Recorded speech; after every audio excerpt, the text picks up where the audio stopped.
Hindi ko sinasadyang mabuntis ang matalik na kaibigan ng nanay ko. Sa totoo lang, hindi naman ako ang dapat sisihin sa lahat ng nangyari. 3 araw pa lang matapos akong hiwalayan ng girlfriend ko. Nagpunta ako sa bar para mag-relax. Isang lasing na magandang babae ang lumapit at kinausap ako. Nag-usap kami ng sandali. Parang nagkasundo kami. Dahil parehong hilo sa alak, nag-check-in kami sa isang kwarto. Kinabukasan, natuklasan kong wala na siya. Wala akong alam na anumang impormasyon tungkol sa babae. Pumasok ang sikat ng araw sa manipis na kurtina ng floor-to-ceiling window. Nasilaw ang mga mata ko. Tumayo ako, sumasakit ang ulo ko dahil sa sobrang inom kagabi. Tanging ang mga kulubot sa kumot ang nagpapatunay na ang lahat ng nangyari kagabi ay hindi lang isang panaginip na bunga ng sobrang kalasingan matapos akong iwan. Ako si Liam Reyes. 22 taong gulang ako ngayong taon. Third-year student ako sa pamantasan ng Maynila. 24 oras lang ang nakalipas. Ako ay isang kaawa-awa na lalaki na iniwan ng kanyang kasintahang babae sa harap ng maraming tao. Si Sofia Santos, ang kasintahang babae na inabot ko ng kalahating taon bago naging akin. Sa milk tea shop sa harap ng paaralan. Sa harap ng maraming tao. Inihagis niya sa lupa ang milk tea na binili ko para sa kanya. Sinabi niyang dukha ako. Sinabi niyang hindi ko kayang ibigay ang buhay na gusto niya. Sinabi niyang si Miguel Ramos, ang mayamang estudyante mula sa finance department, ay kayang bigyan siya ng pinakabagong iPhone kahit kailan. Samantalang ako, hindi ko man lang siya mabili ng isang lipstick. Noong mga oras na yon, nanginginig ang aking mga kamay sa galit. Sa loob ng 3 buwan na kami ay magkasama. Nagtipid ako sa aking pagkain at gastusin. Lahat ng perang kinita ko sa part-time ay ginastos ko sa kanya. Sa huli, ang natanggap ko lang ay ang tawag na dukha. Umiti lang ako. At sinabing, sana swertehin ka sa paghahanap ng mayaman. Pagkatapos ay umalis na ako. Nang gabing iyon, napansin ng mga kasama ko sa dorm na may mali sa akin. Hinila nila ako papunta sa pinakasikat na bar sa Maynila, ang Paru-Paro Bar. Sabi nila gagamutin nila ang aking sugat sa pag-ibig. Wala akong ganang pumunta noong una. Ngunit pagkatapos ng ilang baso ng whiskey, nagsimulang umikot ang aking ulo. Ang tanging nasa isip ko ay ang mga salita ni Sofia Santos. Ikaw ay isang walang kwentang dukhang estudyante. Habang tumitindi ang aking sama ng loob, dala ang aking baso, pumunta ako sa bar counter. Sa sandaling iyon, siya ay bumangga sa aking mga bisig. Isang mabangong amoy ng sampagita ang biglang bumalot sa akin. Napayuko ako at bumagsak sa kandungan ng babae. Suot niya ay isang itim na damit na may strap. Sa labas ay may kaparehong kulay na jacket. Maluwag ang pagkakabuhol ng kanyang mahabang buhok. Ilang hibla ng buhok ay dumikit sa kanyang mamula-mula ang pisngi. May ngiting lasing sa kanyang mga labi. Ang ganda talaga ng kanyang katawan. Lalo na ang mga binti niyang nakabalot sa itim na medyas. Mahaba at diretsyo. Nakapatong lang ng basta-basta. Nakangiti ako na halos hindi makatingin. Pasensya na, kuya. Medyo lasing na siya, mahina ang boses. May kaunting pagkagat. Iba talaga sa boses ni Sofia Santos na pa-cute. Peke ang tono. Nanginginig ang buong katawan ko sa narinig. Agad ko siyang inalalayan. Sumasabay na rin ang kalasingan ko. Nauna ang dila kaysa isip, okay lang. Ate, kung hindi ka makatayo, sumandal ka lang sa akin. Bigla siyang natawa. Hindi rin niya ako itinulak palayo. Hinawakan ang baso ko sa lamesa. Sumimsim ng natitira kong whiskey. Tiningnan ako ng may pagtaas ng kilay. Nasaktan ka no? Mag-isa kang umiinom dito. Sumuko na rin ako noon. Parang nagtatapo ng basura. Sinabi ko lahat ang tungkol kay Sofia Santos na iniwan ako. Tahimik lang siyang nakinig. Minsan ay sumingit ng ilang salita. Sabi niya, bobo raw ang babaeng iyon. Sabi niya, gwapo raw ako. Kung bata pa siya ng ilang taon, hahabulin na raw niya ako. Natutuwa ako sa sinabi niya. Ang nasaktan kong pride. Sa ilang salita niya ay biglang lumipad. Mas lalo ko siyang nagustuhan. Matanda, maganda, malambing. At marunong umintindi sa lalaki. Nag-inuman kami ng sunod-sunod. Nagkwentuhan tungkol sa lahat ng bagay. Ang alam ko lang ay siya si Lily. Dumadami ang inumin. Lalong umiikot ang ulo ko. Pero mainit ang katawan. Sumandal siya sa akin. Ang hininga niya ay dumampi sa batok ko. Namamanhid ako sa kiliti hanggang sa kaibuturan ng puso. Inalalayan ko siyang lumabas ng bar na parang lasing. Tumingin siya sa akin at sinabing bunso. Lakas loob mo bang sumama sa akin?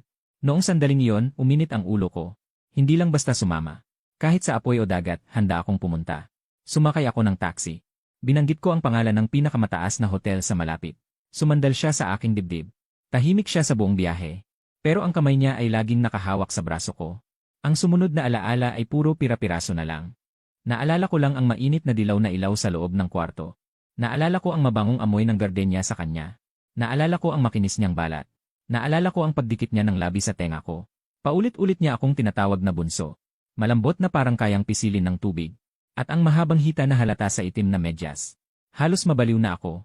Si Sofia Santos. Ang breakup. Lahat ay itinapon ko sa limot. Alam ko lang na sa sandaling yon ang nasa bisig ko. Ang babaeng ito ang pinakamaganda sa mundo. Pero paggising ko, wala na siya. Inikot-ikot ko ang kama ng matagal. Maliban sa isang bote ng hindi pa nabubuksan, na mineral water at isang pirasong itim na manipis na hairband. Wala nang naiwan. Parang ang babaeng nag-aapoy kagabi. Ay isa lang guni-guni ko dahil sa alak. Kinuha ko ang hairband. Inamoy ko ito. May natitira pang bahagyang amoy ng gardenia. Hindi ko masabi kung ano ang nararamdaman ko. Medyo malungkot. At may kakaibang saya. At may hindi pagpayad. Kahit maganda, isa lang gabing ligawan. Parang panaginip sa liwanag ng araw. Naligo ako sa hotel. Nagpalit ng damit. Inilagay ko ang hairband sa bulsa. Saka dahan-dahang lumabas ng hotel. Pagdating ko sa gilid ng kalsada, nakatanggap ako ng tawag mula sa pinuno ng dorm. Sumigaw siya sa kabilang linya. Chenzi, saan ka pumunta? Kahapon ng gabi, tumawag ako sa'yo pero hindi ka sumagot. Dinala ni Sofia Santos ang mayamang binata. Hinaharangan kanya sa baba ng dormitoryo. Sabi niya gusto kang hiyain. Tumawa ako ng isang beses. Wala man lang kaguluhan sa puso ko. Kung kahapon lamang, maaaring magagalit pa ako. At mahihiya pa ako. Pero pagkatapos ng nangyari kagabi. Ngayon, kapag tiningnan ko si Sofia Santos, wala na akong interes sa kanya. Sa kanyang payak at walang dating na itsura. Kumpara kay Ate Lily kagabi. Hindi siya karapat-dapat kahit magdala ng sapatos niya. Humarang siya kung gusto niya. Para namang natatakot ako sa kanya. Sumakay ako ng taksi. Sinabi ko sa driver ang address ng paaralan. Dahan-dahan kong sinagot. Mabuti na lang may gusto rin akong sabihin sa kanya. Pagkalipas ng 20 minuto, huminto ang taksi sa baba ng dormitoryo ng paaralan. Malayo pa lang nakita ko na si Sofia Santos na nakahawak sa braso ni Miguel Ramos, na nakatayo sa tabi ng flower bed sa baba ng dormitoryo. Sa paligid nila ay may ilang estudyanteng nanonood. Patungo rito ang mga ito na nagtuturo. Nang makita ako ni Sofia Santos, agad siyang nagising. Binitawan ang braso ni Miguel Ramos. Naglakad papunta sa akin gamit ang kanyang stiletto. May ngiti ng pangungutya sa kanyang labi. Liam Reyes, alam mo namang bumalik ka. Akala ko pagkatapos mo akong iwan. Naghanap ka ng lugar kung saan ka iyak.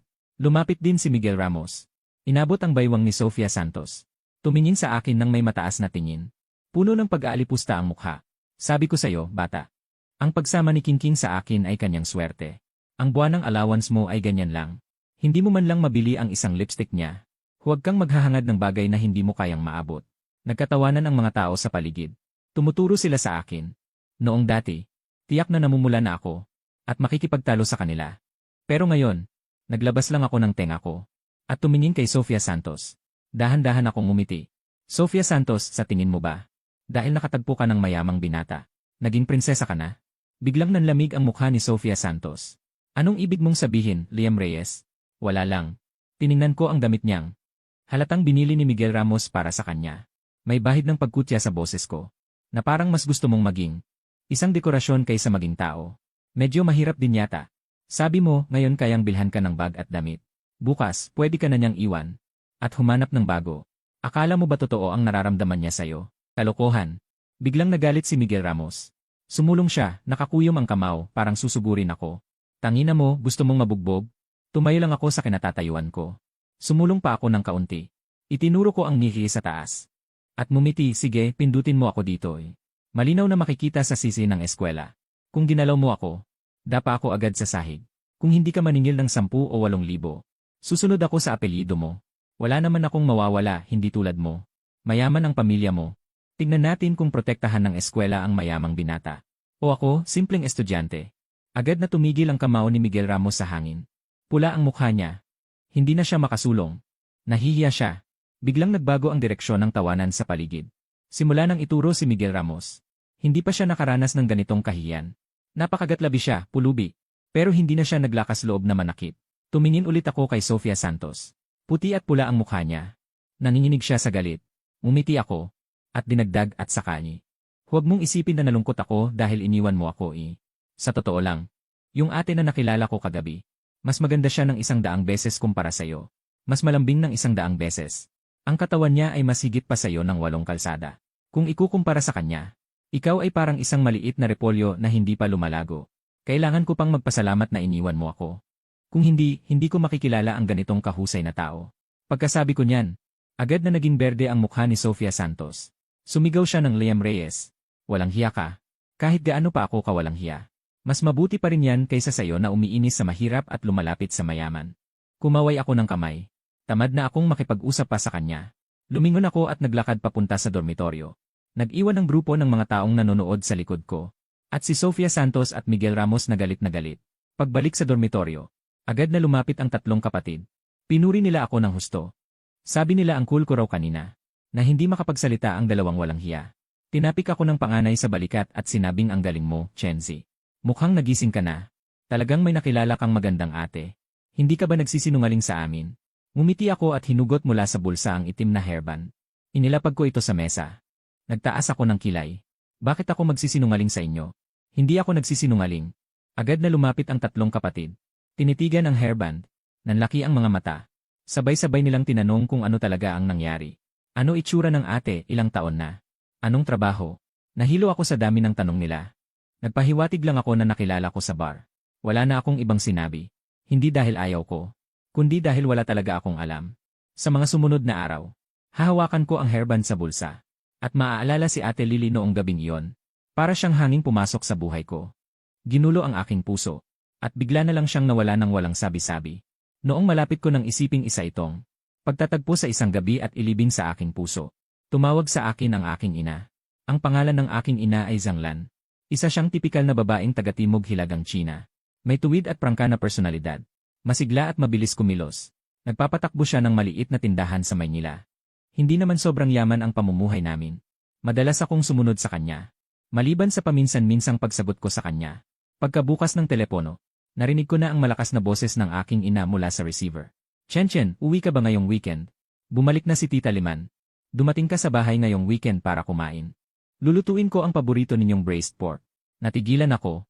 Tita Liman. Maraming matalik na kaibigan ang aking ina. Mula pagkabata, nakilala ko na ang hindi bababa sa 80 hanggang 100 na mga tita. May kaunti akong alaala kay Tita Liman. Parang siya ang matalik na kaibigan ng aking ina mula pagkabata. Nabalitaan ko na maraming taon na ang nakalipas ay pumunta siya sa Timog para magnegosyo. Pagkatapos ay nag-abroad siya. Mahigit 10 taon na akong hindi siya nakikita. Malabo na ang aking alaala sa kanya. Tita Liman. Aling Tita Liman yon? Tinanong ko ng basta-basta. Sino pa ba? Si Clara Mendoza, ang aking matalik na kaibigan. Noong bata ka pa, niyakap ka niya. At binilhan ka pa ng gatas na pambata. Sumagot ang aking ina sa kabilang linya na may pagkairita. Anak, parang kinakain ng aso ang iyong memorya. Umuwi ka agad ngayong weekend. Sabi pa ni Tita Liman. Magpapakilala raw siya sa iyo ng babae. Nabalitaan daw niyang iniwan ka ng iyong kasintahan. Kaya naman, magiging maganda raw ito para sa iyo. Nang marinig ko ang tungkol sa pagpapakilala ng babae, sumakit ang aking ulo. Mabilis akong nagbiro. Sige, ma. Naiintindihan ko na. Tiyak na uwi ako ngayong weekend. Pagkapatay ng telepono. Hindi ko na rin inisip. Hindi naman kasi ito kung ano, ang best friend ng nanay ko na uwi lang para kumain. Para bang ipapakilala sa isang tao. Sasagot lang ako ng kung ano-ano sa oras na yon. Ang nasa isip ko ngayon ay si Ate Lily noong gabing yon. Wala akong gana tumingin sa ibang babae. Dumating na ang weekend ng mabilis. Nagising ako bandang tanghali. Bumangon at nag-ayos ng konti. Sumakay ng taxi pa uwi. Ang bahay namin ay nasa isang lumang komunidad. Hindi naman kalayuan sa eskwelahan. 20 minuto lang ang bayahe sa taxi. Pagdating ko sa harap ng bahay, naamoy ko na ang bango ng baboy na nilagas sa toyo na nagmumula sa loob ng bahay.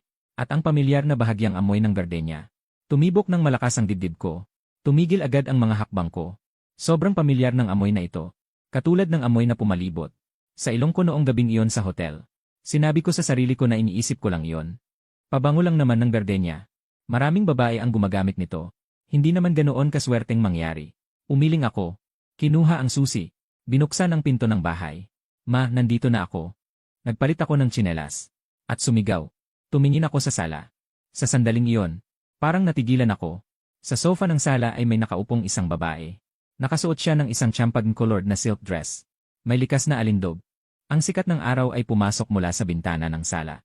At bumagsak sa kanya. Binigyan siya ng malambot na liwanag sa kabuuan. Mature, elegant at mapangakit. Buong katawan niya ay puno ng pagkababae. At ang mukhang ito. Kahit maging abo ako, makikilala ko ito. Iyon ang babaeng kasama ko sa bar noong gabing iyon.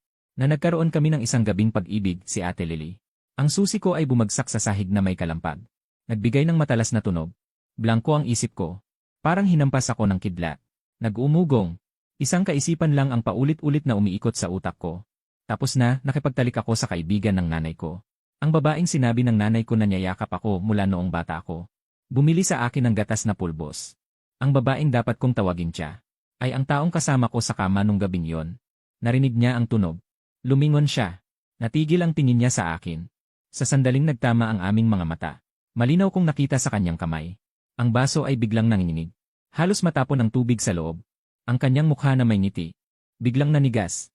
Isang kislap ng pag-aalangan ang nakita sa kanyang mga mata. Kahit ang kanyang pupil ay lumiit. Ngunit isang segundo lang iyon. Mabilis niyang tinago ang kanyang emosyon. Muling nagkaroon ng angkop ng ngiti sa kanyang mukha. Ngunit ang ngiti ay parang matigas. Kahit ang kanyang tenga ay namula. Bumalik na si Chen Chen. Sumilip ang nanay ko mula sa kusina.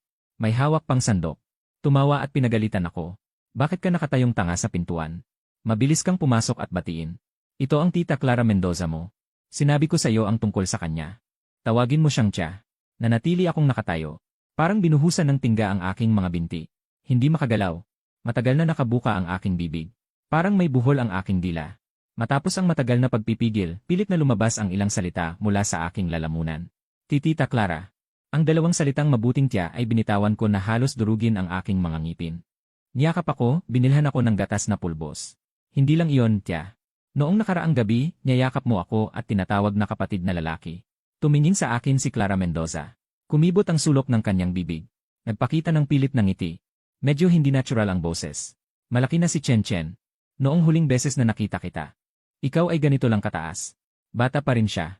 Sa isip ko, grabe kong binabati ko si tita. Ngayon, mas matangkad na ako sayo. Lumabas ang nanay ko mula sa kusina.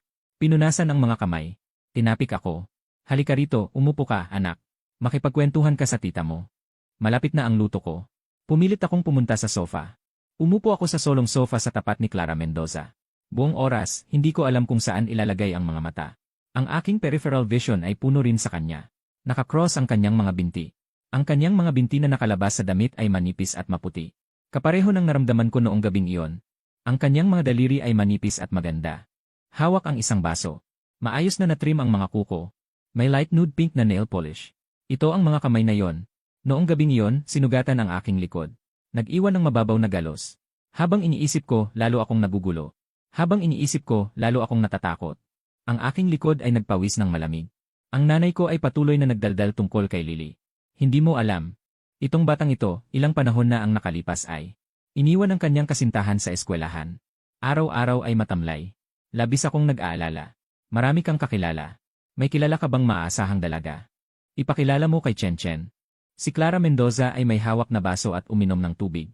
Itinaas ang mga mata at tumingin sa akin. May hindi maipaliwanag na panunukso sa kanyang tingin. At may kaunting hiya at galit. Umiti ng bahagya. Bumukas ang bibig at sinabing, sige. Anong uri ang gusto ni Chen Chen? Sabihin mo kay tita. Maghahanap ako para sayo. Ang tubig na kakatapos ko lang inumin sa aking bibig. Ay muntik ng iluwa, tita. Alam mo naman ang sagot, nagtatanong ka pa. Anong uri ang gusto ko? Wala ka bang ideya sa iyong isip? Naglinis ako ng lalamunan. Pinigil ang matinding damdamin sa puso.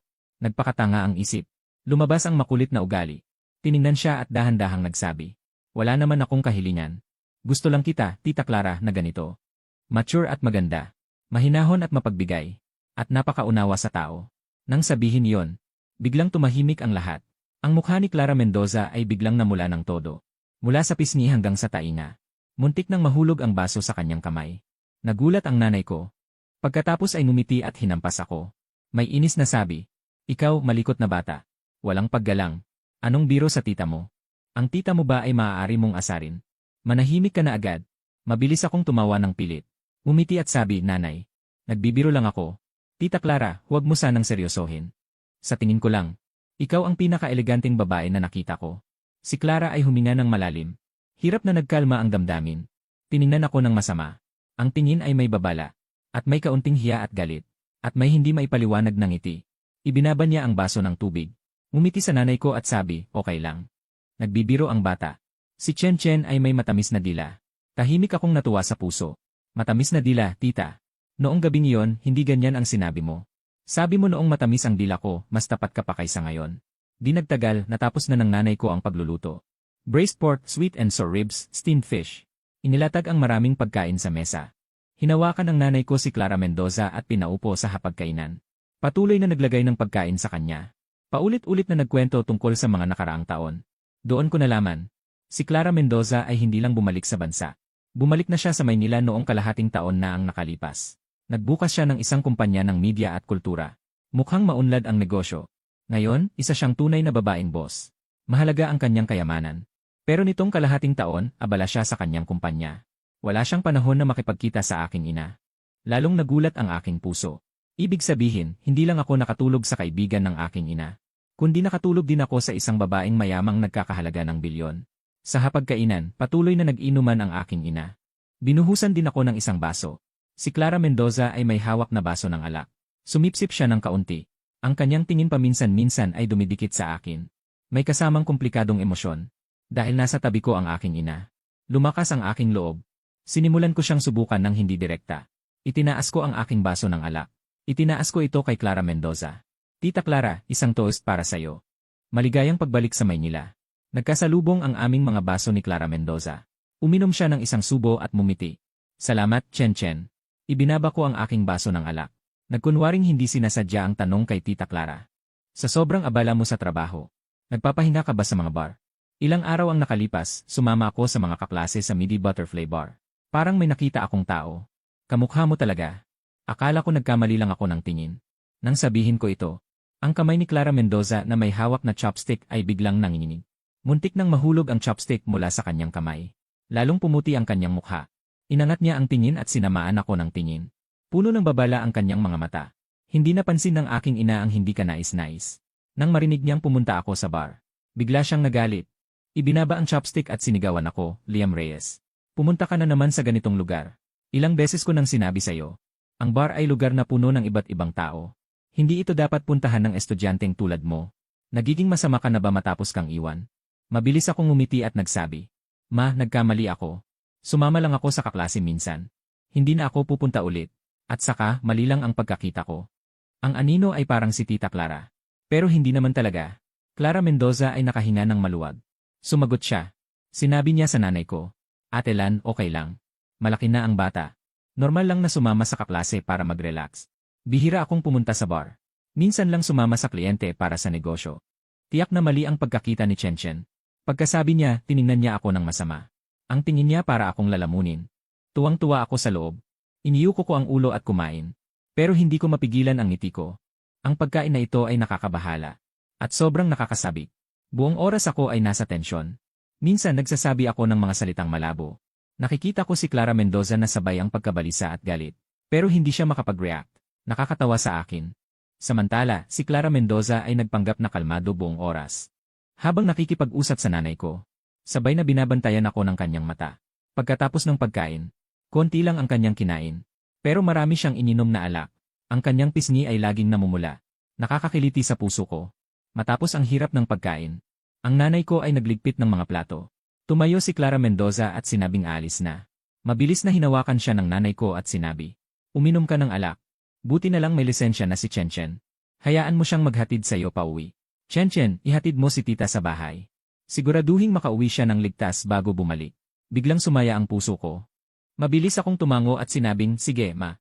Garantisadong matatapos ang misyon. Bumuka ang bibig ni Clara Mendoza. Gustong tumanggi pero hindi siya binigyan ng pagkakataon ng nanay ko. Itinulak siya patungo sa pinto at sinabi, napagdesisyonan na yan. Hindi ako mapakali kung ikaw lang ang uwi. Isama mo si Chen Chen para ihatid ka. Tama lang na matuto siya sa'yo. Tignan mo, bata pa lang siya ay isa ng malaking boss. Sama ka rin para makakita ng bagong karanasan. Wala nang magagawa kundi sumang-ayon. Kinuha ko ang susi ng kotse. Sinundan ko si Clara Mendoza pababa ng gusali. Papunta sa underground parking lot. Sa daan, walang nagsalita sa aming dalawa. Ang katahimikan ay medyo kakaiba. Tanging ang mga yapak naming dalawa. Ang umaalinggaw sa walang laman na parking lot. Naglakad papunta sa isang puting Porsche Panamera. Tumigil si Clara Mendoza. Pinindot ang susi ng kotse. Bumukas ang pinto ng sasakyan. Lumingon siya sa akin. Nawala ang kanyang angkop ng ngiti. Pinalitan ng ekspresyong nahihiya at galit. Ang boses ay napakababa. May kaunting pagkagat ng ngipin. Liam Reyes, ano ang ibig mong sabihin kanina sa hapagkainan? Sumandal ako sa kotse. Tiningnan ko ang kanyang galit na itsura. Naisip kong napaka-cute niya. Umiti ako ng pilyo. Wala namang ibig sabihin, Tita Clara. Binabati lang kita. Kung maganda ba ang tulog mo noong gabing iyon, manahimik ka. Biglang nagalit si Clara Mendoza. Inabot niya ang kamay para takpan ang bibig ko. Pero hinawakan ko ang kanyang pulso. Ang kanyang kamay ay malambot. Makinis, katulad ng pandama noong gabing iyon. Hinawakan ko ang kanyang pulso. Nadama ko ng malinaw ang tibok ng kanyang pulso. Naramdaman ko ang kaguluhan sa puso ko. Hindi ko napigilan ang sumulong ng isang hakbang. Halos dikit na ako sa kanya. Madilim ang ilaw sa underground parking lot. Tanging ang mahinang ilaw ng emergency lamp ang tumatama sa kanyang mukha. Mahahaba ang kanyang pilik mata. Bahagyang nanginginig. Namumula ang kanyang mga pisngi. Naging mabilis ang kanyang paghinga. Tita Clara, bakit ka umiiwas? Yumuko ako at tiningnan siya. Pinababa ko ang boses ko. Medyo may pang-aasar. Noong gabing iyon hindi ka ganyan. Yumakap ka sa akin. Tawag mo sa akin ay kapatid. Napakainit ng pagtanggap. Ngayon na nakita mo ako. Para kang nakakita ng multo. Mas namula ang mukha ni Clara Mendoza. Sinubukan niyang bawiin ang kamay. Pero hindi niya magawang bawiin. Galit na galit ang kanyang mga mata. Napikit ang mga ngipin at sinabi, Liam Reyes, pakawalan mo ako. Huwag kang lumampas. Ang gabing iyon ay aksidente lang. Lasing tayong dalawa. Isipin na lang nating walang nangyari, okay? Hindi ko man lang naisip. Diretso kong tinanggihan. Tiningnan ko ang mga mata niya. Seryosong sinabi, para sa akin. Hindi ito aksidente, Clara Mendoza. Hindi ko alintana kung kaibigan ka ng nanay ko. O kung dapat kitang tawaging tita. Ang nangyari noong gabing iyon, pinaninindigan ko. Natigilan si Clara Mendoza at tumingin sa akin. May pagkagulat sa kanyang mga mata. Parang hindi niya inaasahan na sasabihin ko ito. Binitawan ko ang kanyang pulso. Binuksan ko ang pinto ng driver's seat. Nagtaas ako ng kilay sa kanya. Sumakay ka na, Tita Clara. Sinabi ng nanay ko na ihatid kita ng ligtas sa bahay. Hindi ko pwedeng hayaan na mag-alala siya. Kung may sasabihin ka, mag-uusap tayo habang nasa biyahe. Tumayo si Clara Mendoza at tumingin sa akin ng matagal. Sa wakas, napakagat siya ng labi. Umikot sa passenger seat. Umupo siya. Pinaandar ko ang sasakyan. Lumabas kami ng underground parking. Pumunta kami sa direksyon ng ilog. Alam ko na ang pinakatuktok. Ang mga malalaking kondominium na may tanawin ng ilog ay nandoon. Tulad ni Clara Mendoza na babaeng negosyante na may ganyang halaga. Tiyak na nakatira siya doon. Tahimik ang loob ng sasakyan. Tanging ang hangin ng aircon ang naririnig. Nakahiga si Clara Mendoza sa passenger seat. Nakatingin sa labas ng bintana. Ang linya ng kanyang side profile ay napakamalambot. Pero kita naman. Ang kanyang damdamin ay masyadong komplikado. Nagmaneho ng matagal. Siya pa ang unang nagsalita. Mahina ang boses. Liam Reyes, tungkol sa gabing iyon. Sana huwag mong ikwento kahit kanino. Lalo na sa nanay mo. Siya ang aking matalik na kaibigan. Kung malaman niya, hindi na tayo magiging magkaibigan. Alam ko, tumango ako. Nakatingin sa daan sa harap, sabi. Hindi ko sasabihin sa nanay ko. Maliban kung gusto mong malaman niya. Agad na napahinga si Clara at muling nagsabi. Ituring na lang natin itong aksidente. Tapos na, tapos na. Simula ngayon, mag-relationship na lang tayo bilang ordinaryong nakakatanda at bata. Okay ba? Napalingon ako sa kanya at mumiti. Tita Clara, sa tingin mo posible ba? Ginawa na natin yon. Paano mo ako asahan na ituring kang ordinaryong tita? Sa tuwing makikita kita, naaalala ko ang gabing iyon. Naaalala ko ang pagkakayakap mo sa akin. Hindi ko talaga magagawa. Liam Reyes, namula ang mukha ni Lily sa galit. Inabot at hinampas ako. Nagmamaneho ka. Huwag kang magsalita ng walang katuturan. Umiti ako at umiwas, sabi. Hindi ako nagsasalita ng walang katuturan. Totoo ang sinasabi ko. Lily, tatanungin kita. Gabing iyon sa bar. Bakit ka nalasing ng sobra? At mag-isang lumapit para makipag-usap sa akin. Isang taong tulad mo na may posisyon. Hindi dapat basta-basta nakikipag-usap sa hindi kilalang lalaki, di ba? Pagkasabi ko nito, agad na nagdilim ang ekspresyon ni Lily. Kumislat sa kanyang mga mata ang lungkot. At kaunting galit. Inilihis niya ang kanyang ulo at tumingin sa labas ng bintana. Mahina at malungkot ang boses. Wala kang pakialam. Sabi ko, nagtalik na tayo. Ang iyong problema ay aking problema. Hindi ko naman pwedeng gawin yon sa isang taong kahit ang pangunahing at paglitaw. Hindi malinaw ang babae sa aking kama, di ba? Matagal na tahimik si Lily. Sa wakas ay napabuntong hininga siya. Sinabi niya sa akin ang totoo. Mayroon siyang dating asawa na si Rafael Torres. 2 taong kasal sa loob ng 8 taon. Sa wakas dahil sa hindi pagkakasundo ng ugali. At dahil hindi siya nagkaroon ng anak, nagdiborsyo sila. Noong panahon ng diborsyo, binigyan niya siya agad ng 10 milyon. Sapat na yon bilang pagiging mabuti. Pero pagkatapos makuha ni Rafael Torres ang pera, hindi siya namuhay ng maayos. Araw-araw siya nagsusugal. Sa loob ng wala pang 2 taon, naubos niya lahat ang 10 milyon. At nagkaroon pa siya ng utang na ilang milyon sa sugalan. Sa pagkakataong ito, bumalik siya sa Maynila. Nalaman ni Rafael Torres. Kaya araw-araw siya nanununtok sa kanya. Gusto niyang makipagbalikan sa kanya. Sa madaling salita, gusto lang niyang humingi muli ng pera sa kanya. Noong isang gabi, ilang araw ang nakalipas. Inimbitahan siya ni Rafael Torres na magkita sa Paru-Paro Bar. Sabi niya gusto niyang makipag-usap ng maayos. Pero pagdating niya doon, Nilagyan ni Rafael Torres ng kung ano ang kanyang inumin. Pagkatapos niyang uminom ng isang subo, nakaramdam siya ng pagkahilo at pag-ikot ng paningin. Nag-init ang kanyang buong katawan. Nag-umpisa ng malabo ang kanyang malay. Alam niyang may mali, kaya nang hindi napapansin ni Rafael Torres, tumakbo siya agad. At sa kanyang pagkalito, bumangga siya sa aking mga bisig. At ang sumunod ay naging natural na lang. Pagkatapos kong marinig iyon, sa sobrang galit, muntik nang durugin ang manibela. Napamura ako ng may pagngalit. Itong hayop na ito. Naglakas loob ka pang lagyan ng droga ang inumin mo. Lal ka pa ba? Agad na tumingin si Clara Mendoza sa aking galit na mukha. May kakaibang kislap sa kanyang mga mata. Sakang umiti ng mapait. Natapos na naman, wala namang nangyaring masama. Paanong walang nangyari? Seryoso kong sinabi sa kanya. Kung hindi ka bumangga sa akin nung gabing iyon, at dinala ka ng asong si Rafael Torres, hindi maganda ang mangyayari. Clara Mendoza, hindi pwedeng hayaan na lang ito. Naglakas loob siyang galawin ka. Hindi ko siya patatawarin. Natigilan si Clara Mendoza. At tumitig sa akin ng matagal na hindi nagsasalita. Ang mga taong nakakaalam ng pangyayaring ito sa paligid niya, ay maaaring payuhan siyang tumahimik na lang, o kaya ay naghahangad sa kanyang pera. Gustong gamitin ang pagkakataon para sumipsip sa kanya. Wala pang katulad ko, na unang reaksyon ay magalit, at gustong ipaglaban siya. Tiningnan niya ako, lumambot ang kanyang mga mata, at bumaba rin ang kanyang boses. Sige, estudyante ka pa lang. Huwag kang makialam sa mga bagay na ito. Si Rafael Torres ay isang walang hiya. Hindi mo siya kayang harapin. Hindi ko kayang harapin? Tumawa ako. Ako na walang sapatos ay hindi natatakot sa may sapatos. Siya na isang walang hiyang may utang na sugal. Matatakot pa ba ako sa kanya? Tita Clara, huwag kang mag-alala. Iwan mo sa akin ang bagay na ito.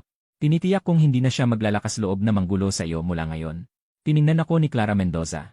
May komplikadong emosyon sa kanyang mga mata. May sasabihin siya. Ngunit sa huli ay hindi na nagsalita. Tumango na lang ng bahagya. Mabilis na nakarating ang sasakyan.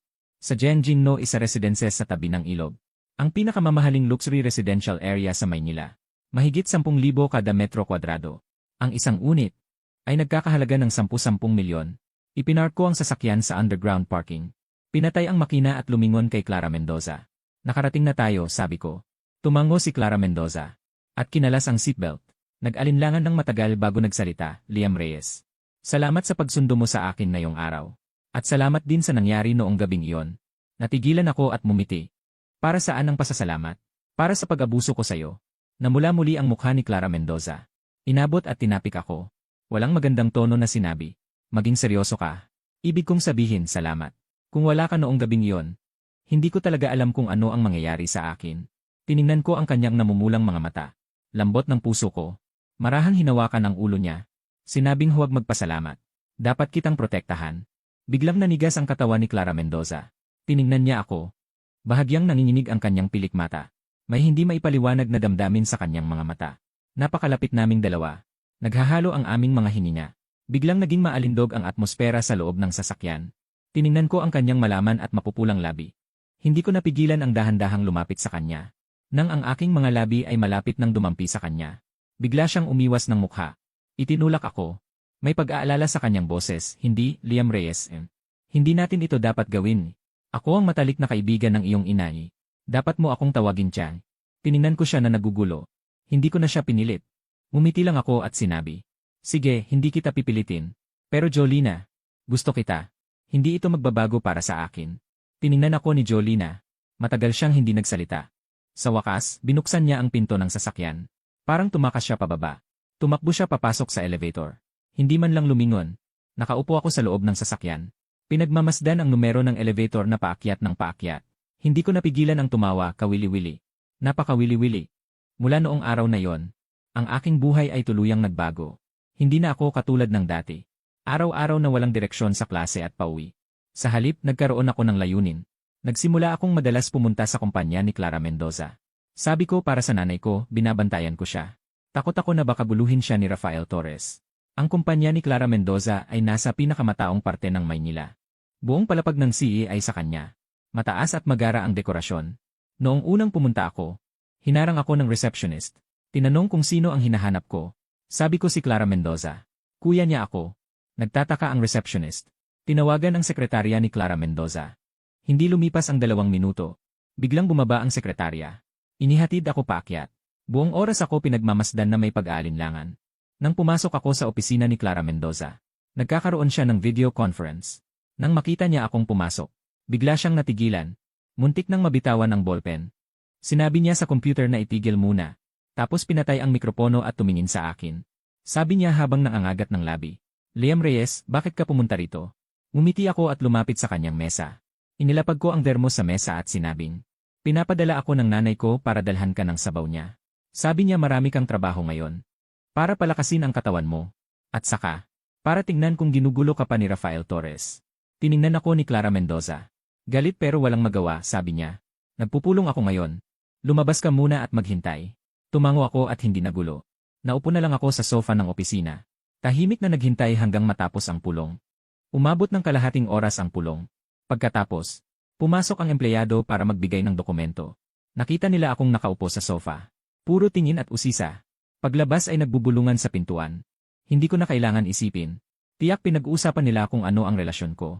Sa kanilang magandang boss, isang batang lalaki. Nang umalis na ang lahat, dumating si Clara Mendoza sa harap ko. Nakahawak sa balakang habang nakatingin sa akin. Sinabi ng masama ang loob, Liam Reyes. Ano ba talaga ang gusto mong gawin? Araw-araw kang pumupunta sa opisina ko. Ang mga tao sa opisina ay nag-umpisa ng magkalat ng chismis. Binuksan ko ang lalagyan ng sabaw. Ibinuhos ko ang sabaw. Iniabot sa kanya. Nakangiting sabi ko, kung ano man ang sabihin nila, hayaan mo na. Ang importante, ako'y nagdala ng sabaw para sa'yo. Hindi naman ako gumagawa ng masama. Inumin mo na, luto ito ng nanay ko. Kapag lumamig, hindi na masarap. Tumingin si Clara Mendoza sa sabaw na inabot ko. Nag-alinlangan ng matagal. Sa bandang huli, kinuha niya. Ininom ng paunti-unti. Ang lambing ng kanyang anyo habang umiinom ng sabaw. Ang mahahabang pilik mata ay nakayuko. Tinakpan ang damdamin sa kanyang mga mata. Umupo ako sa tapat niya. Tinitigan ko lang siya. Habang tumatagal, mas nagiging kaakit-akit ang babaeng ito. Mula noong araw na yon, araw-araw akong pumunta sa kanyang opisina. Ngayon, dinalhan ko siya ng pagkain na niluto ng nanay ko. Bukas, dadalhan ko siya ng prutas. Pagkatapos, dinalhan ko siya ng bulaklak. Sinasabi kong alagaan siya para sa nanay ko. Sa totoo lang, gusto ko lang siyang makita araw-araw. Ang mga tao sa opisina ni Clara Mendoza. Itinuring na akong kanyang boyfriend. Ang tingin nila sa akin ay may paggalang. Kahit ang receptionist, tuwing nakikita ako. Nakangiting bumabati, magandang umaga, Yunalin. Noong una, pinapaalis ako ni Clara Mendoza. Nang maglaon, kahit paalisin ako ay hindi ako maalis. Kaya hinayaan na lang niya ako. Pero tuwing sa harap ng kanyang mga empleyado, nagbibiro ako sa kanya. Namumula ang mukha at tinitigan ako ng masama. Ngunit hindi naman talaga siya nagagalit. Akala ko ang araw-araw ay ganito na lang. Magpapatuloy ng walang pagbabago. Unti-unti ko siyang liligawan. Balang araw, tatanggapin niya ako. Ngunit pagkalipas ng 2 linggo, may nangyari. Noong araw na yon, nasa klase ako. Bigla akong nakatanggap ng tawag mula kay Clara Mendoza. Medyo naguguluhan ang boses niya sa telepono. At parang may pag-iyak na sabi, Liam Reyes, pwede ka bang pumunta rito? Nang marinig ko ang boses niyang hindi maganda, bigla akong nag-alala. Hindi ko na rin inalintana ang klase. Sinabi ko lang sa guro na sumasakit ang tiyan ko. Saka ako tumakbo palabas ng silid-aralan. Habang tumatakbo, paulit-ulit kong tinatanong kung ano ang nangyari. Baka naman inapi ka na naman ng hayop na si Rafael Torres. Nasaan ka? Pupunta ako dyan ngayon din eh. Nasa ospital ako.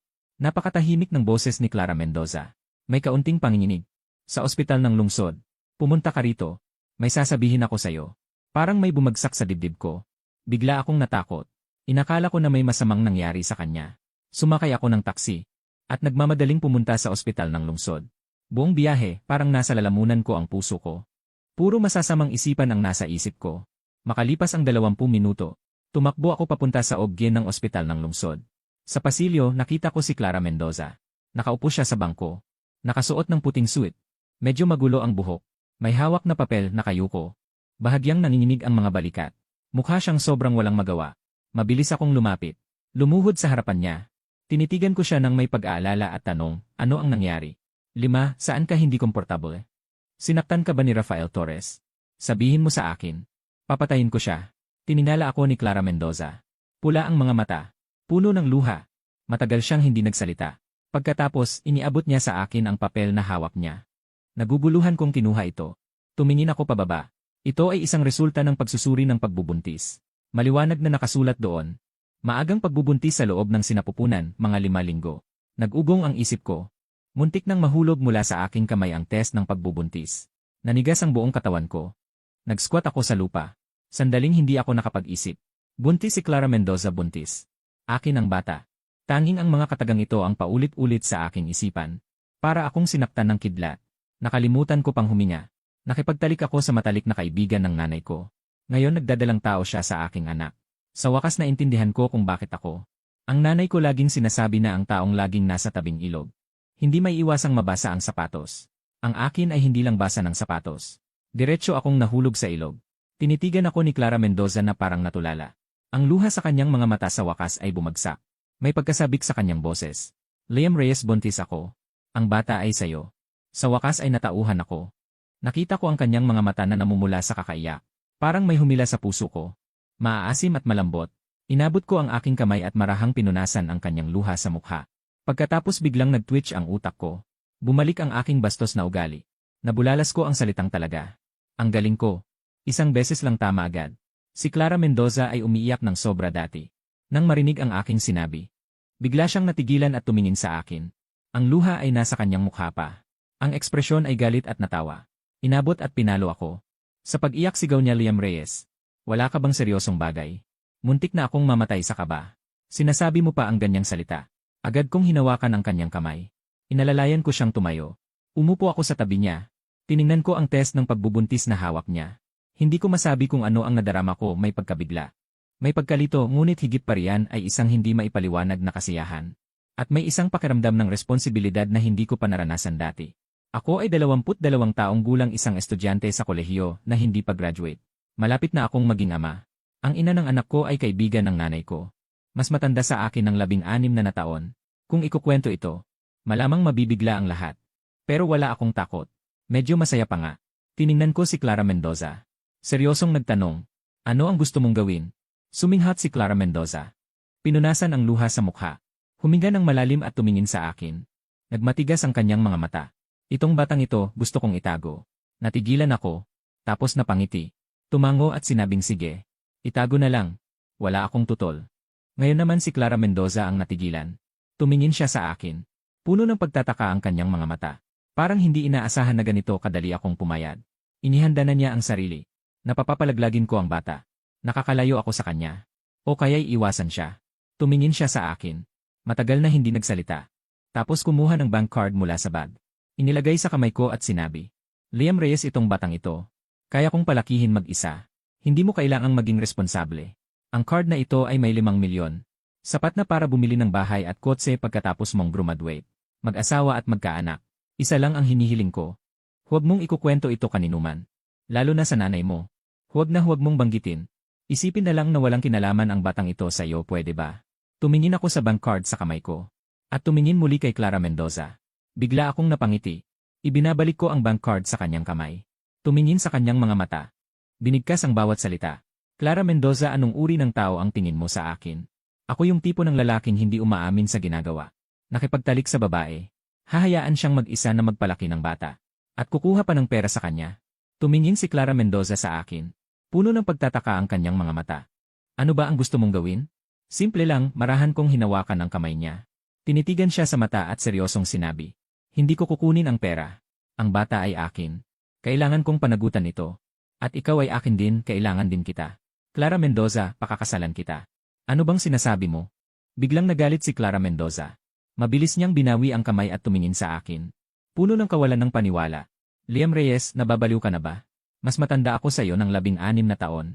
Ako ang matalik mong kaibigan ng nanay mo. Tatawagin mo akong tita. Paano tayo magpapakasal?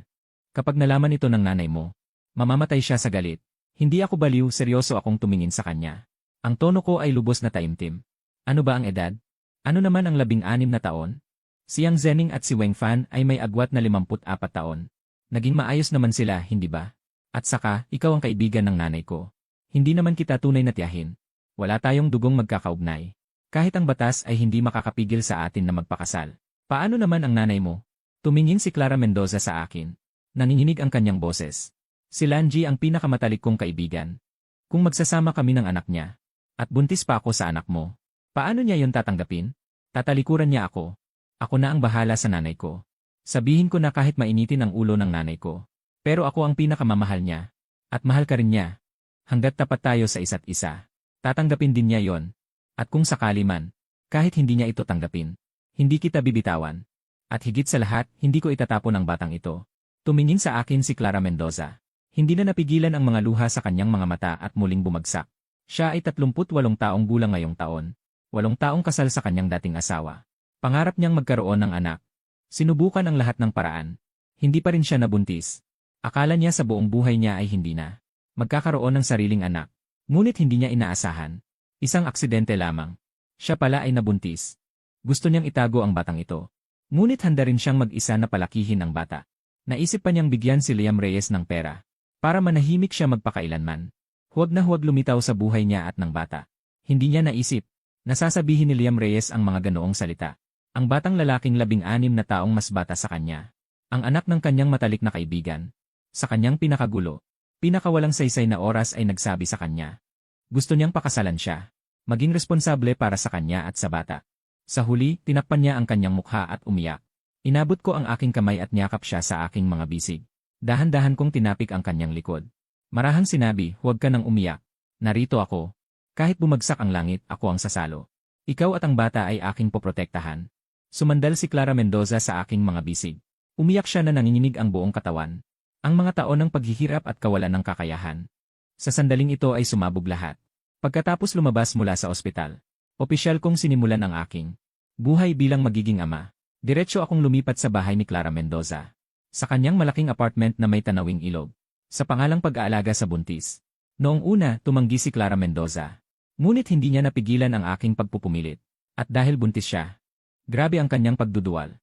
Talagang kailangan niya ng taong mag-aalaga. Sa wakas ay pumayag na rin ako. Sinimulan kong matutong magluto ng pagkain para sa buntis. Araw-araw hawak ang cellphone naghahanap ng mga tutorial.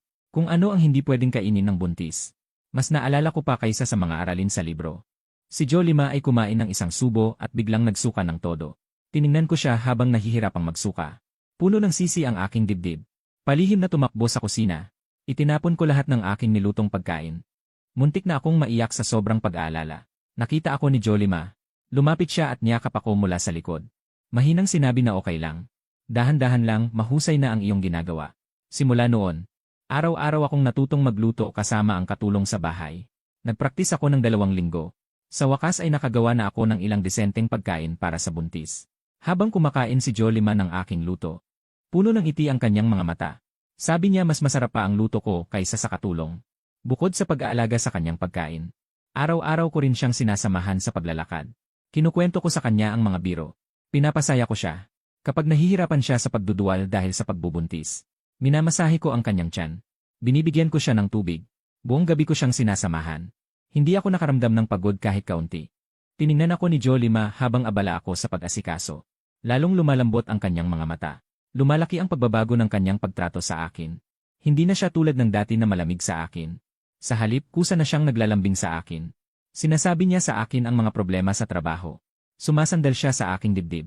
Kasama kong nangangarap kung ano ang magiging itsura ng aming anak pagdating nito. Ang aming relasyon ay ganito. Mabilis na umuunlad. Maliban sa hindi pa namin nababasag ang huling hadlang. Para na kaming tunay na mag-asawa. Siyempre, wala itong alam ang aking ina. Sinabi ko sa aking ina. Nasa labas ng paaralan ay nangungupahan ako kasama ng mga kaklase. Para mas madaling mag-aral. Hindi na nag-isip pa ang aking ina at naniwala. Tuwing tatawag siya sa akin. Pinapaalalahanan lang akong dalawin si Jolima. Sabi niya mahirap para sa kanya mag-isa. Hayaan akong alagaan siya ng mabuti. Tuwing tumatawa ako sumasang-ayon. Sa puso ko palihim na masaya. Mahuwag kang mag-alala. Siguradong aalagaan ko ng maayos ang best friend mo. Kahit ang bata ay inayos ko na para sayo. Mabilis ang paglipas ng panahon. Sa isang iglap si Clara Mendoza ay halos 3 buwan ng buntis. Ang tiyan ay bahagyang umangat. Ang morning sickness ay unti-unting humupa. Ang kanyang kutis ay lalong gumaganda. Ang buong pagkatao ay nagpapakita ng malambot na liwanag ng ina. Nakikita ko siya lalo akong nagugustuhan. Sa akala ko ang aking mga araw ay ganito kasaya na magpatuloy. Dumating ang problema sa pintuan. Noong araw na iyon sinamahan ko si Clara Mendoza sa mall para bumili ng maternity dress. Kakalakad pa lang sa baby section. Biglang nakasalubong ang 2 tao. Si Sofia Santos at si Miguel Ramos. Nung makita ako ni Sofia Santos, tumitig ang kanyang mga mata. Pagkatapos ay napunta ang kanyang tingin sa akin. At kay Clara Mendoza na nasa tabi ko. Si Clara Mendoza ngayon ay nakasuot ng maluwag na maternity dress. Mahaba ang buhok nakahalukip-kip sa braso ko. Ang buong pagkatao ay malambing at elegante. Kahit buntis. Ngunit ang kanyang aura ay nananatiling natatangi. Mas mahusay kaysa kay Sofia Santos ng maraming beses. Ang mukha ni Sofia Santos ay biglang bumagsak. Tiningnan si Clara Mendoza mula ulo hanggang paa. Pagkatapos ay tumingin sa akin. May ngiting mapang-uyam sa kanyang labi. Sabi niya nang may pagyuyuyo Liam Reyes. Sabi ko, bakit ka ba iniwan ko? Pagkatapos ay wala kang kalungkutan. Sa totoo lang nakahanap ka ng mayamang babae na sumusuporta sa'yo. Hindi ko inaasahan. Ikaw pala ay ganitong uri ng lalaking umaasa sa babae. Si Miguel Ramos ay lumapit din. Niyakap ang baywang ni Sofia Santos. Tumingin sa akin ng may paghamak. Bata, masarap ba ang pagkain ng soft rice? Gusto mo bang ipakilala ka ni Howjen ng ilan? Garantisadong mas mayaman kaysa sa matandang babaeng ito. Paglabas ng mga salitang ito, ang mukha ni Clara Mendoza ay biglang naging malamig. Sana ay makipag-usap pa ako sa kanila ng dalawang salita. Nang marinig ko silang tinatawag na matandang babae si Clara Mendoza, bigla siyang nagalit. Kumakalansing ang kanyang mga kamao. Handa na siyang sumugod at bugbugin sila. Ngunit naunahan ako ni Clara Mendoza at hinarang. Umangat siya ng isang hakbang. Pinoprotektahan ako sa likod niya. Biglang nagpakita ang malakas na aura ng babaeng boss. Gumagastos ako para sa boyfriend ko. Ano naman sa'yo? Ano naman sa inyo? Malamig ang boses ni Clara Mendoza. May kapangyarihang hindi kailangan magalit para takutin. At ikaw ang ex-girlfriend na nag-iwan sa kanya. Si Sofia Santos ay umatras sa takot dahil sa kanyang aura. Pero pinilit pa ring maging kalmado. Matigas ang leg na nagsabi. Ano naman? Siya lang naman ay isang dukha. Walang alam kundi umasa sa babae. Walang magawa kundi maging dukha. Ngumiti si Clara Mendoza. Tiningnan si Sofia Santos mula ulo hanggang paa. May bahid ng pag-aalipusta sa mga mata. Ang aking Chen ay bata at gwapo. May mabuting pagkatao. May pananagutan. Mas mahusay ng 100 beses kaysa sa taong madulas ang mukha. Na umaasa lang sa pamilya niya. Kung ayaw mo sa kanya dahil mahirap, sabi ni Clara Mendoza. Itinuro ang buong mall. Mahinahong sinabi. Ang mall na ito ay isang pangunahing proyekto ng aking kumpanya. Ang buong ikatlong palapag na pambata at ina ay aking pinuhunan. Ang halaga ng aking kumpanya ay 1 bilyon. Ang kumpanya ng pamilya ng taong katabi mo. Kahit pagsamahin ay hindi sapat sa aking maliit na bahagi.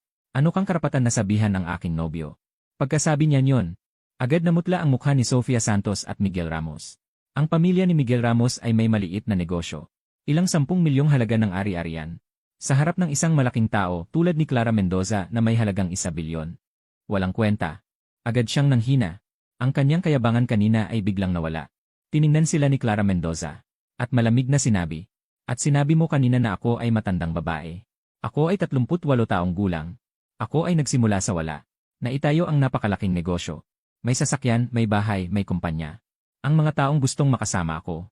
Mula dito hanggang sa kabila ng ilog ay pumipila, ikaw naman. 20 ilang taong gulang pa lang. Hindi iniisip na magsikap. Ang iniisip lang ay maghanap ng mayaman para maging paso ng bulaklak. Sa tingin mo may karapatan ka bang tumawa sa akin? Namula at namuti ang mukha ni Sofia Santos. Nakatayo lang sa lugar. Nanginginig ang buong katawan. Walang masabi kahit isang salita. Ang mga taong namamalengke sa paligid ay nagtipon. Tinuturo sila at pinag-uusapan. Nagbubulungan. Tawa ng tawa. Tamad na si Clara Mendoza na makipag-usap pa sa kanila. Inilabas ang cellphone at tumawag sa manager ng mall. Mahinahong nagsabi, Manager Zhang, may 2 tao dito sa mall na nanggugulo sa mga customer. Nakakagulo sa kaayusan ng mall. Papalabasin sila ng mga security guard. Simula ngayon, bawal na silang pumasok sa mall kahit isang hakbang. Wala pang 2 minuto matapos ibaba ang tawag. Nagmamadaling tumakbo ang mga security guard ng mall. Walang sabi-sabing sinunggaban si Sofia Santos at Miguel Ramos at dinala palabas. Sumisigaw at lumalaban si Sofia Santos. Pero walang epekto. Sa gitna ng tawanan ng karamihan, dinala sila palabas ng mga security guard. Pinalayas na parang mga talunan. Habang pinapanood ang kanilang kahiyahiyang mga likuran, ang saya-saya ko sa puso ko. Bigla kong niyakap si Clara Mendoza. Hinalikan ko siya sa mukha at mumiting sabi, Ate, ang galing mo, mahal na mahal kita. Namula agad ang mukha ni Clara Mendoza. Tinapik niya ako. Galit na sabi, maraming tao, huwag kang magulo. Ganyan ang sinasabi niya. Pero hindi niya mapigilan ang ngiti sa kanyang labi. Puno ng saya ang kanyang mga mata. Pagkatapos ng pangyayaring ito, tuluyan nang tinanggap ni Clara Mendoza ang relasyon namin. Nang umuwi kami ng gabi, sumandal siya sa aking dibdib at sinabi sa akin. Dati niyang iniisip, ang laki ng agwat ng edad namin. At ganitong uri ng relasyon, hindi maaaring maging magkasama. Ngunit ngayon, wala na siyang pakialam. Basta't makapiling ako. Ano man ang sabihin ng iba, wala na siyang pakialam. Yakap ko siya. Naging napakalambot ng aking kalooban. Iniyukod ko ang aking ulo at hinalikan siya. Sa pagkakataong ito, hindi niya ako itinulak palayo. Sa halip, niyakap niya ang aking leg. At sinagot ang aking halik. Habang patuloy na lumalalim ang aming pagmamahalan, at mas lalong sumasaya ang aming mga araw. Muling nagpakita si Rafael Torres, ang hindi matanggal na kaabalahan. Noong araw na yon, nag-exam ako sa paaralan. Iniwan ko si Clara Mendoza sa bahay kasama ang Ale. Pagkatapos ko lang ng pagsusulit, ay nakatanggap ng tawag mula sa tiya. Nag-aalala si tiya sa telepono. Sabi niya dumating si Rafael Torres sa bahay. Nag-iingay at nag-aaway sa pintuan. Gustong makita si Clara Mendoza. At gusto pang sirain ang pinto. Nang marinig ko, bigla akong nagalit. Binaba ko ang telepono. Sumakay ng taksi at nagmamadaling umuwi. Sa daan, minura ko ang buong angka ni Rafael Torres hanggang sa ika-18 na henerasyon.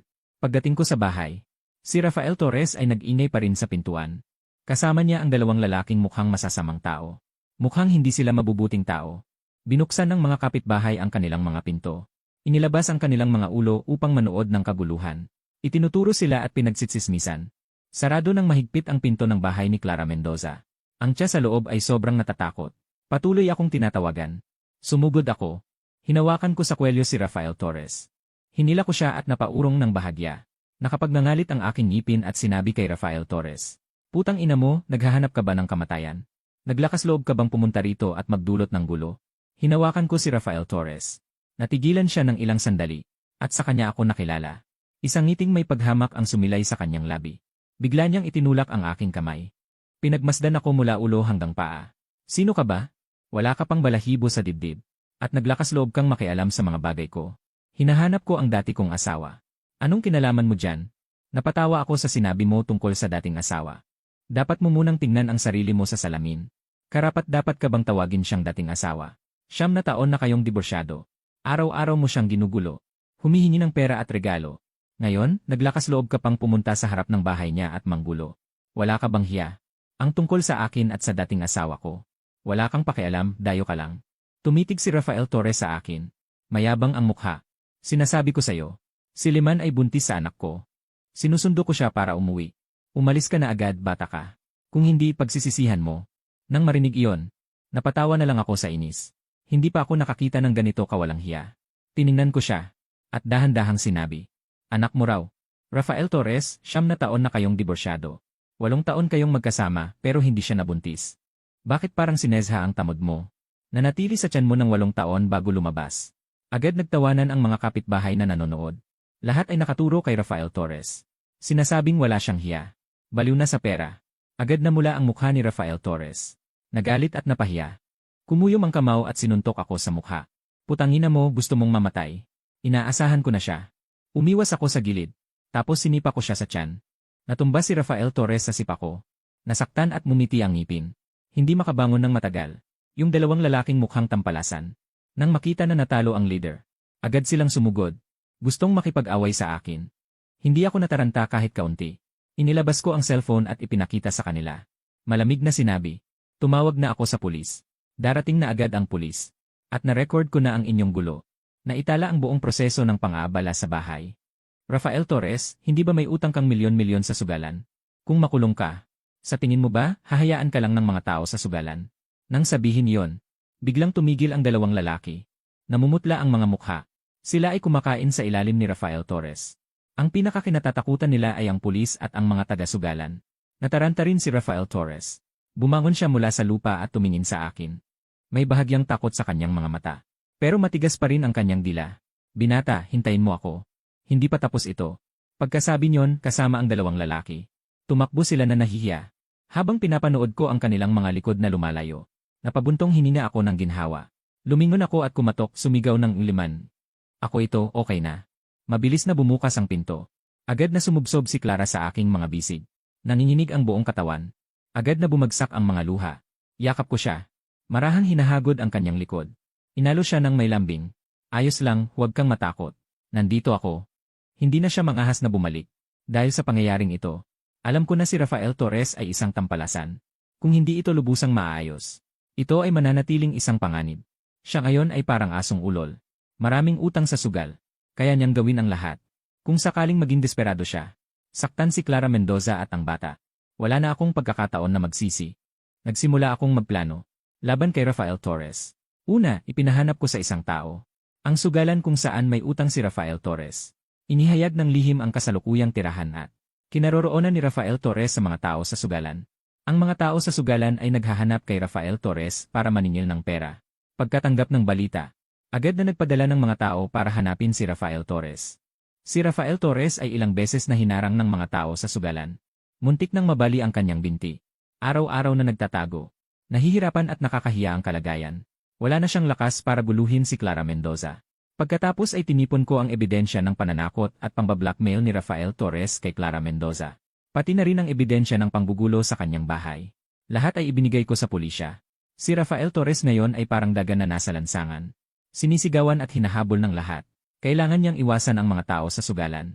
At kasabay nito ay iwasan ang mga pulis. Hindi na siya makapanatili sa Maynila. Kailangan niyang lihim na tumakas palabas ng Maynila. Hindi na kailanman babalik. Nalutas na ang malaking problema na si Rafael Torres. Sa wakas ay bumalik na sa katahimikan ang buhay namin ni Clara Mendoza. Nakita ni Clara Mendoza ang lahat ng ginawa ko para sa kanya. Lubos na siyang nahulog sa akin. Nang gabing iyon, sumandal siya sa aking mga bisig at sinabi sa akin. Gusto niya akong pakasalan. Kapag ipinanganak na ang bata, kami na ay kukuha ng kasal. Yumakap ako sa kanya. Halos maiyak ako sa sobrang tuwa. Iniyuko ko ang aking ulo at hinalikan siya. Paulit-ulit kong sinasabi na mahal ko siya. Masaya kaming namumuhay ng ganito. Lumalaki ang tiyan ni Clara Mendoza. Mahigit 4 na buwan na ito. Kitang-kita na ang pagbubuntis. Kami ay nagsimula ng mag-isip ng pangalan para sa bata. Nag-aayos ng silid ng sanggol. Nangangarap ng aming kinabukasan. Inakala naming pareho na basta itago lang ito sa aking nanay. Kapag ipinanganak na ang bata, tapos na ang lahat. Kahit gaano pa kagalit ang aking nanay. Unti-unti din siyang tatanggap. Ngunit hindi namin inaasahan. Ang apoy ay hindi kailanman matatakpan ng papel. Noong araw na yon ay Sabado. Tinawagan ako ng aking nanay. Sabi niya nagluto siya ng sabaw ng manok para ipadala kay Jolima. Pampalakas ng katawan. Noon ay nasa supermarket ako bumibili ng prutas para kay Jolima. Nang marinig ko yon, bigla akong natakot. Sabi ko ako na lang ang maghahatid. Para kay Jolima na lang. Malapit na siya sa bahay ni Jolima. Daraanan na lang daw para bisitahin siya. Binaba ko ang telepono. Parang baliw akong nagmadaling umuwi. Isang bagay lang ang nasa isip ko. Tapos na, malalantad na ako. Nagmamadali akong umuwi. Ngunit naunahan pa rin ako. Nang makarating ako sa pintuan ng bahay ni Jolima. Bukas ang pinto. Nakatayo ang nanay ko sa sala. Nahulog sa sahig ang dala niyang lalagyan. Kumalat ang sabaw ng manok. Tiningnan niya akong nakapajama. Tapos tiningnan din si Jolima na nakapajama rin. At halatang halata na ang bilugan niyang tiyan. Nanginginig ang buo niyang katawan. Ang mga mata niya ay puno ng hindi paniniwala. Biglang tumigil ang hangin. Tahimik na maririnig mo ang pagbagsak ng karayom. Nakatayo ako sa pintuan. Blangko ang isip ko. Parang tumigil ang daloy ng dugo sa aking katawan. Wala akong masabi. Tiningnan ako ng nanay ko. Nanginginig ang labi niya ng matagal. Sa wakas ay nakapagsalita siya. Nanginginig ang boses niya. Limchen, bakit ka nandito? Iminulat ko ang bibig ko. Matagal na walang lumabas na salita. Si Jolima ay natakot din. Mabilis siyang lumapit para alalayan ang nanay ko. Umiiyak ang boses niya. Ate Lan, pakinggan mo ako, magpapaliwanag ako. Biglang umatras ang nanay ko ng isang hakbang. Umilag sa kamay niya. Tumigil ang tingin niya sa bilugang tiyan ni Jolima. Tapos tumingin sa akin. Biglang namula ang mga mata niya. Sa wakas ay naintindihan niya. Ano, buntis pala ang kaibigan. Hindi alam kung sino ang ama ng bata. Ano daw ang anak niya nakasama sa bahay ng mga kaklase. Lahat ay kasinungalingan. Ang matalik niyang kaibigan ay buntis sa anak niya. Yung anak niya at yung kaibigan niya mula pagkabata. Nagsama ang magkapatid na babae.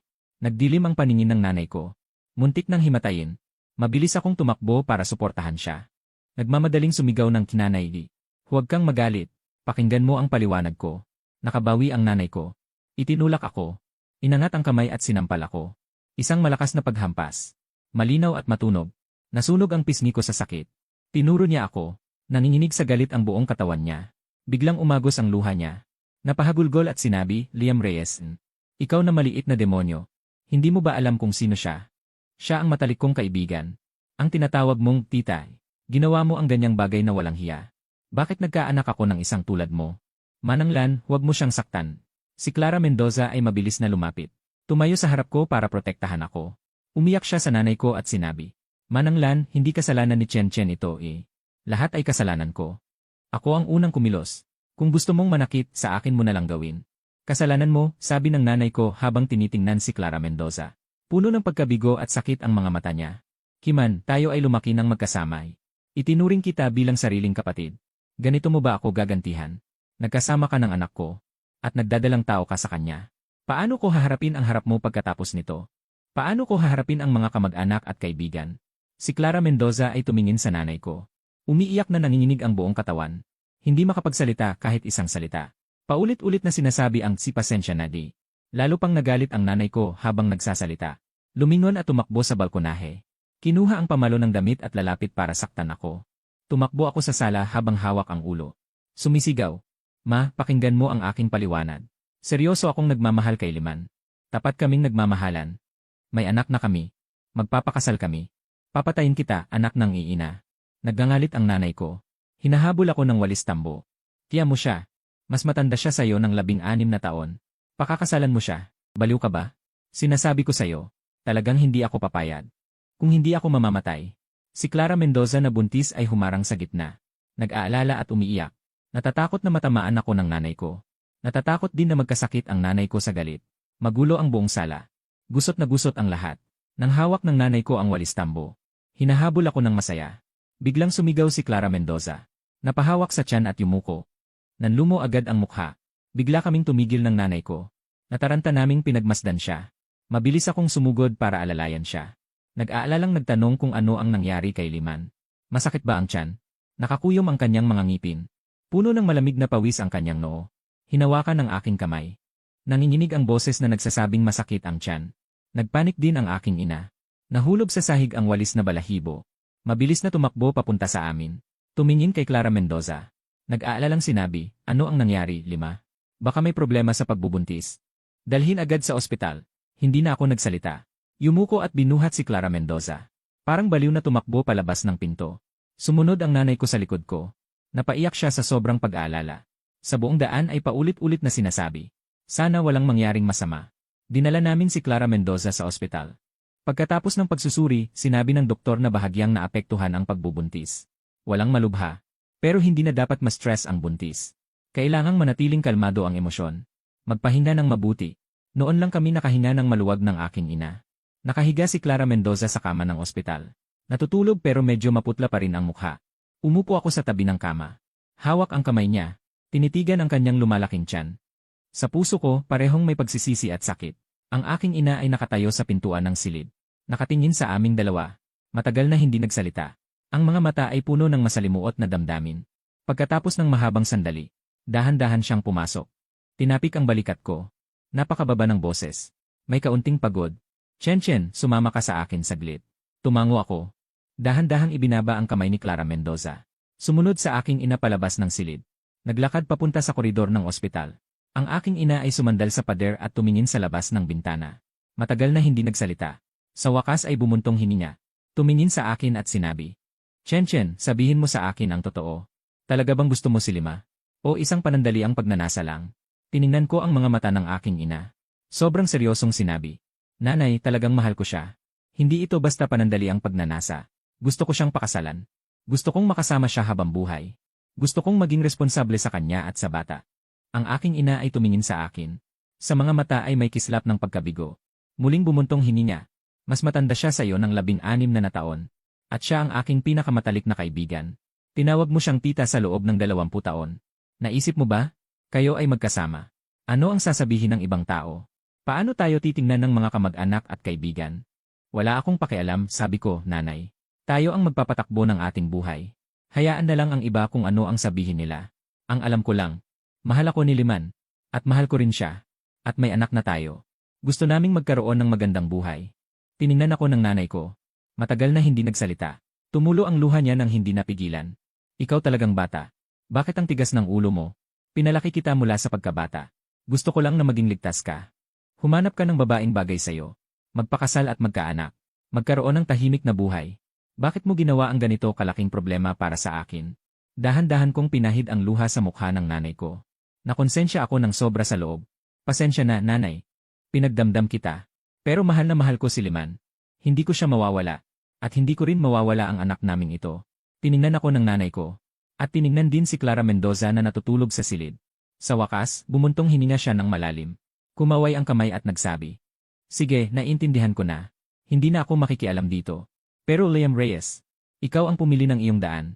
Kahit anong mangyari sa hinaharap, hindi ka dapat magsisi. Hindi mo dapat saktan si Liman. At lalong hindi mo dapat pabayaan ng anak. Kung hindi, ako ang unang hindi magpapatawad sa'yo. Natigilan ako ng bigla. Tiningnan ko ang nanay ko.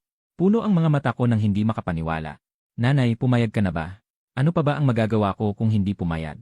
Pinaikot ng nanay ko ang kanyang mga mata sa akin ng masama. May anak na kayo. Pipilitin ko pa ba si Liman na ipa-abort ang bata? Pinipilit kayong maghiwalay. Si Liman ang pinakamatalik kong kaibigan. Ikaw ang anak ko. Kung talagang gusto ninyong magsama, talaga bang tatalikuran ko kayo? Muntik na akong tumalon sa tuwa. Niyakap ko si nanay at sinabing, nanay. Salamat. Tama na. Huwag mo akong lokohin ng ganyan. Tinapik ng nanay ko ang likod ko. Bumuntong hininga. Ang tanging problema ay ang relasyon sa pamilya. Hindi ko na alam kung paano uriin. Kaibigan ko siya. Ngayon naging manugang ko pa. Ano ba itong nangyari? Hindi ko napigilan ang tumawa at sinabi. Ito ay tinatawag na dobleng ugnayan. Tiningnan ako ng masama ng nanay ko. Hindi na ako pinagalitan, sinabi lang. Sige, pumasok ka at bisitahin si Liman. Buntis siya. Ganito kalaki ang dinanas niyang hirap. Alagaan mo siya ng mabuti. Bibili ako ng pagkain para sa kanya. Magluluto ako ng sabaw at dadalhin dito. Pagkatapos sabihin yon, umalis na ang nanay ko. Medyo malungkot ang kanyang likuran. Pero tila gumaan din ang kanyang loob. Habang pinapanood ko ang nanay ko napapalayo. Sobrang init ng pakiramdam ko sa puso. Lumingon ako at pumasok sa silid ng ospital. Gising na si Clara Mendoza. Nakasandal sa kama at nakatingin sa akin. Puno ng luha ang kanyang mga mata. Pero may ngiti sa kanyang labi. Narinig niya lahat ng usapan namin ng nanay ko. Lumapit ako. Umupo sa tabi ng kama. Hinawakan ko ang kamay niya at mumiting sinabi. Narinig mo na, pumayag na ang nanay ko. Tumango si Clara Mendoza. Tumulo ang kanyang mga luha. Niyakap ako. Humihikbi at sinabing, Liam Reyes. Salamat.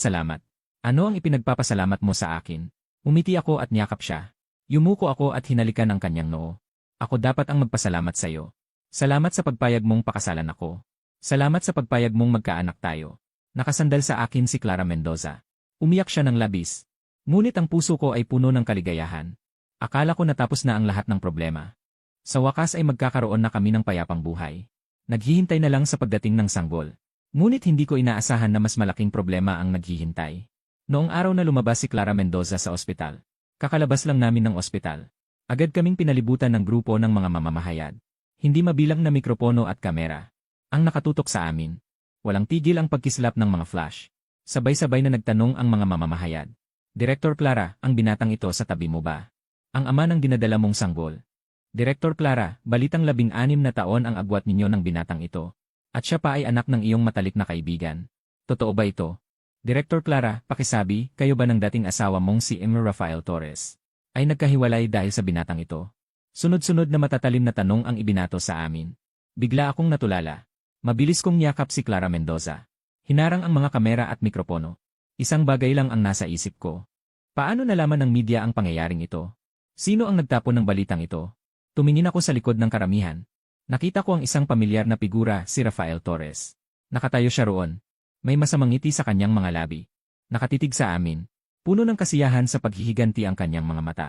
Bigla kong naunawaan, siya yon. Siya ang nagtapon ng balitang ito sa media. Si Clara Mendoza ay isang kilalang babaeng negosyante sa Maynila. Ang ganitong iskandalo ng mayayaman. Relasyong may agwat ng edad, buntis sa anak ng kaibigan. Kahit isa lang dito ay sapat na sumabog ang opinyon publiko. Gusto ni Rafael Torres na wasakin si Clara Mendoza. Wasakin kami. Tiningnan ko ang masamang mukha ni Rafael Torres. Nag-uumang ang aking mga kamao. Puno ng galit ang aking mga mata. Nanginginig ng bahagya ang katawan ni Clara Mendoza sa aking mga bisig. Mahigpit niyang hinawakan ang aking damit. Nakikita ang mga mamamahayag at kamera na pumapaligid. Biglang nanlamig ang mukha. Yumuko ako at tiningnan si Clara Mendoza na nasa aking mga bisig. At hinawakan ang kanyang umbok na tiyan. Huminga ng malalim. Alam kong nagsisimula pa lamang ang laban na ito. Ngunit hindi ako natatakot. Kahit gaano karaming bagyo at unos ang darating. Gaano karaming gulo. Gaano karaming chismis at maling balita. Poprotektahan ko siya. At protektahan ang aming anak. Dahil ako si Liam Reyes. Ako ang lalaki niya.